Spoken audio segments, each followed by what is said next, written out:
Hello people, today I'm going to be doing a review of No Time to Die. This is the brand new James Bond film, and within the last 2 weeks, I watched every single Daniel Craig James Bond movie. I had not seen a single one until 2 weeks ago. I'll go over a quick summary of what I thought of those films. Casino Royale, I thought was excellent. I thought it was really good. I thought it dragged a little at the end, but whatever. Um, Quantum of Solace, I did not like at all. I thought the action was really choppy. I thought the villain was terrible.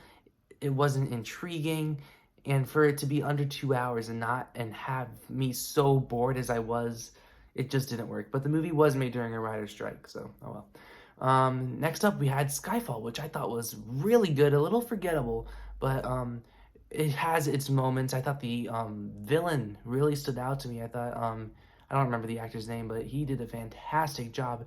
And then we have a Spectre, which I thought was good for the most part. I had some problems with how they just kind of shoehorned some last second information at you for a big twist.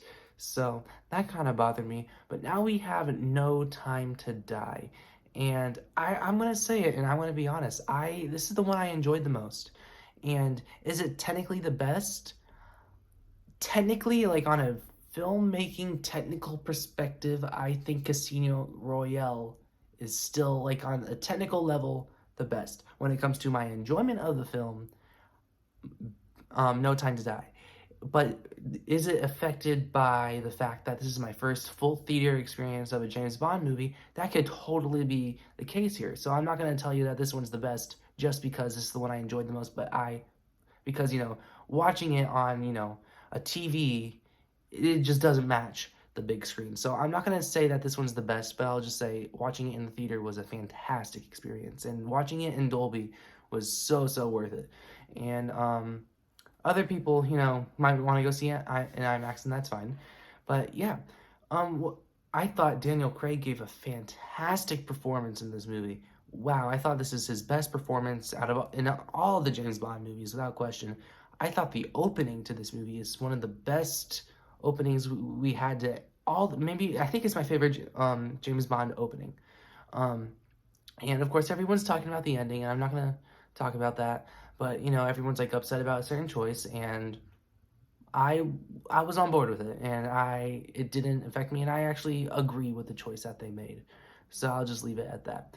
There are a couple twists in this movie, and I'll just leave it at that. And yeah, and everyone was concerned about these new characters. Oh no, it's going woke Bond, and I can confirm to you that is not the case. I think they're just new characters that I really liked and enjoyed. Ana de Armas was fantastic, even though she has a smaller role, but I thought she was great for a couple scenes that she was in. Naomi Harris, I thought she was fantastic as well. The whole entire cast is great. And the middle act is still good. I really do enjoy the middle act, but the first and the last act are just the strongest parts of the movie, for sure. The last 30 minutes of this movie is almost like a John Wick movie. Well, at least that's the way I saw it. I really didn't think this movie had really that much of a dull moment, even though a lot of people said the middle chunk was boring, but I kind of disagree. I was almost riveted from this movie from beginning to end. I really can't see how someone would say it was kind of boring in the middle, because I thought it was very action-packed. Tons of fantastic action. The stunts are great. Visual effects, I know there has to be some parts where there's some visual effects, but they were very seamless. And, this is my type of movie where I could look at the screen and like, okay, that looks real. And doesn't look like it was just formed from on a computer. So I really did appreciate that, because it was like that the whole entire movie. There wasn't, well, maybe a couple shots towards the end, I was like, okay, that's CGI. But, there's stuff like, well, it has to be CGI. So, yeah, the action, like I said, it's the best action out of all the Bond films, without question. The cinematography, beautiful. The filmmaking, the production design, it's all so good in this movie. This is probably the most well-made Bond movie for sure.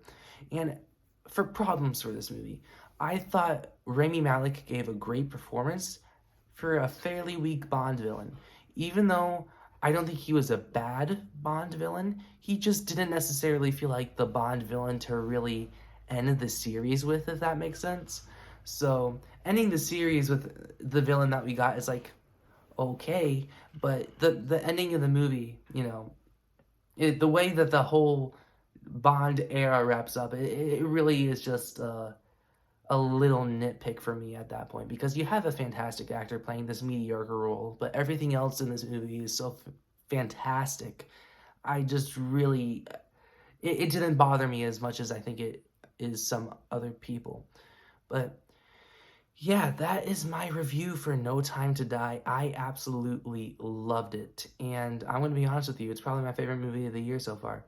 And it's really one of those movies that just reminds me why I like going to the movies. It was really a fun I was about to say at home experience. It's not an at home experience. It's an in theater experience.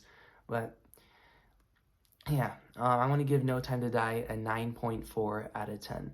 Comment down below what you guys thought of the movie. I know I probably am gonna like this movie more than other people because it really catered a lot more to my personal taste than a regular James Bond movie would. So it really felt like almost like what Mission Impossible Fallout did for me, but for James Bond.